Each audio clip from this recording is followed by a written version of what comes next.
We are going to review the color wheel very quick, and it'll make sense why. So your primary colors are orange. I'm sorry, not orange. That's not a primary color. Are yellow, red, and blue. If you'd like to know which paints I used for those in this large watercolor, I used this yellow, that red, and that blue. Okay, so now I'm gonna do the secondary colors. I'm gonna use this orange because yellow and red make, if you mix yellow and red together, you get orange. And blue and yellow make green. Okay, I'm gonna do this fast. Lastly, red and blue make violet or purple. Now, obviously, I have all the colors here, so I can just choose from there. If you didn't, you could mix your colors and they would actually make that color. So for example, if I did blue, well, it's probably a little bit darker blue than I needed, but,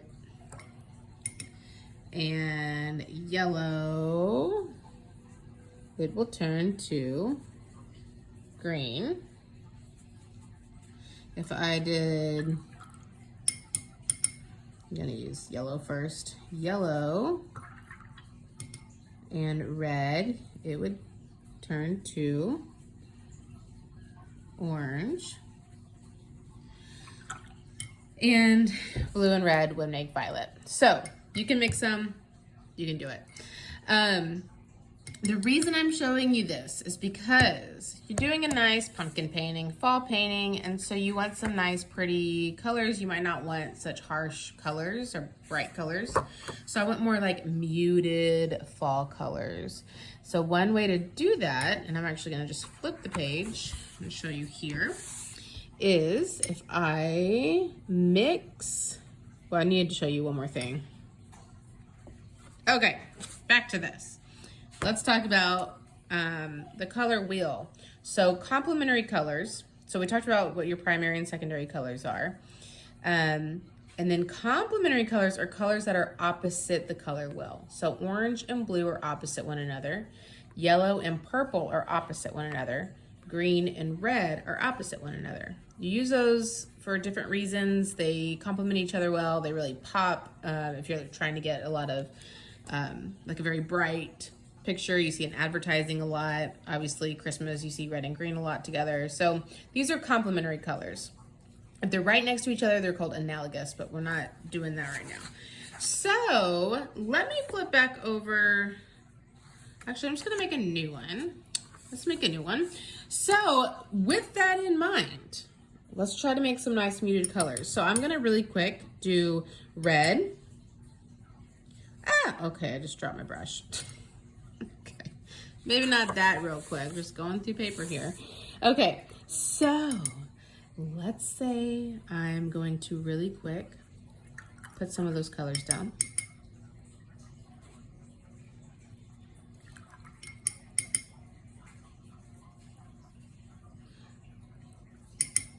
I should have done red first, but oh well. Kind of getting them out of order. Doesn't matter. Okay, so here are the colors we just talked about in the color wheel. If you add the complementary color, okay? So I'm gonna add yellow, the complementary color of yellow. I'd have to flip 2 over. So the one across the color wheel is purple. So to yellow, I'm going to add purple. Now I'm doing this in here to show you, you don't have to do it in here. The complementary color of blue is orange. Okay, and I'm kind of also doubling my work because as you see, I don't actually need to do this twice. Blue and orange are complementary color and I'm doing orange and blue. So I really just need to do that once. Red is the complementary color of green. And then yet again, green and red. Don't actually need to double my work, but I am. And then purple we have up here, purple and yellow are complementary colors. So remember, complementary colors are on the opposite side of the color wheel. So to get a nice palette of fall colors, I'm going to combine the complementary colors, and it's going to just kind of mute it a little bit. So what I'm actually gonna do is show you what each of these will make. And I would like this to actually dry, I think, before. That's how I want to do it. So I'm going to do blue, but we'll see. I might get impatient. I'm actually going to do it twice here. I'm going to show you how to mix colors 2 ways. Okay, so you'll see what I'm doing in a second. And I'm just going to put the first one right here. So orange, red. I have to think which one I used. Green.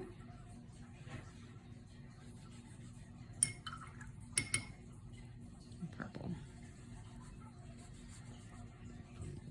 Excuse me. So this I'm going to let dry on this side, and this side I'm going to mix the colors while they're wet, just so you can see a difference in mixing. So this one has yellow. Now I'm going to mix purple.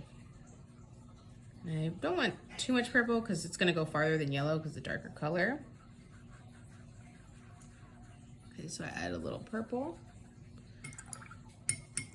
This is blue, so I'm going to add the complementary color, which is orange. That one's still really wet. This is orange. Gonna add blue. Should do the same, and I added a lot of blue. If I need to pick up some color, I can just go back over it. A little bit more.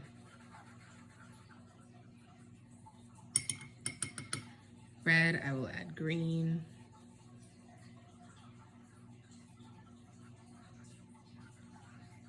Now this is kind of like wet into wet. It's very wet paint right now.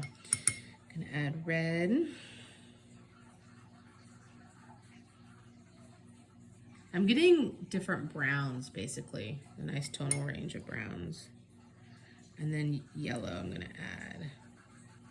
Okay, so these were mixed. I'm gonna add just slightly more purple to that yellow. These were all mixed while red. You can see the wet into wet happening right here. But I get this very nice, rich color of like kind of browns, muted colors that are just less bold than you know, these by themselves. So this nice, muted, rich brown palette. So these are not dry all the way, but as they're looking a little dry, I'm gonna go ahead and start doing this side. You could, if you had a dry color, you could still change it by painting a second layer over it. You could also darken a color by painting a second layer. So you see this purple is pretty light. Let's say I wanted that actually a little darker. Grab some purple. And I'm just gonna do it over here. Every layer that I paint over this will become darker. So if I wanted to darken it, that's one way. Another way to darken it, as I showed in a previous video, would just be to use less water and more pigment, more paint. So now I'm gonna wait for that one to dry a little bit. You could also pick up paint and actually make it lighter by having a little bit of a wet brush and kind of just digging back into it. So you could actually lighten a color too if you needed to, even though it's already on the paper. So just a little, but I'm gonna go ahead and cover that. Okay, now I'm gonna let that dry. The yellow is still very wet. The blue is still a little wet, but I'm gonna go ahead and do it because it's more dry. So I'm going to add orange to blue.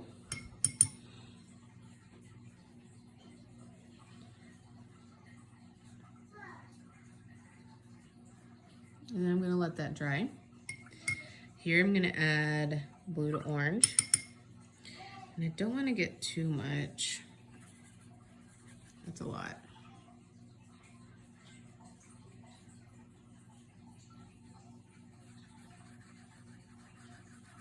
Okay.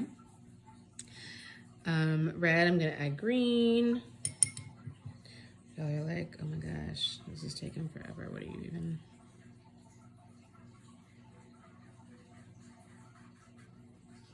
We'll let that dry. Green, I'm gonna add red.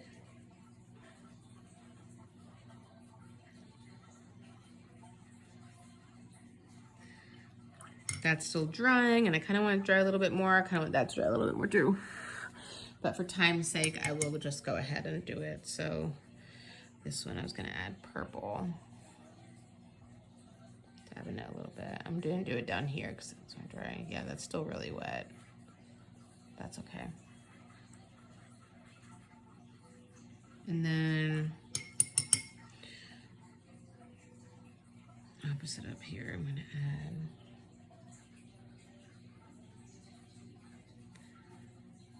okay, so all I'm showing you, you can mix them while they're wet, you can let them dry and then paint over them a different tone, the complementary color, and it will definitely mute it, basically create a brown, but nice rich browns that still have a lot of color in them instead of just going over here and just using brown.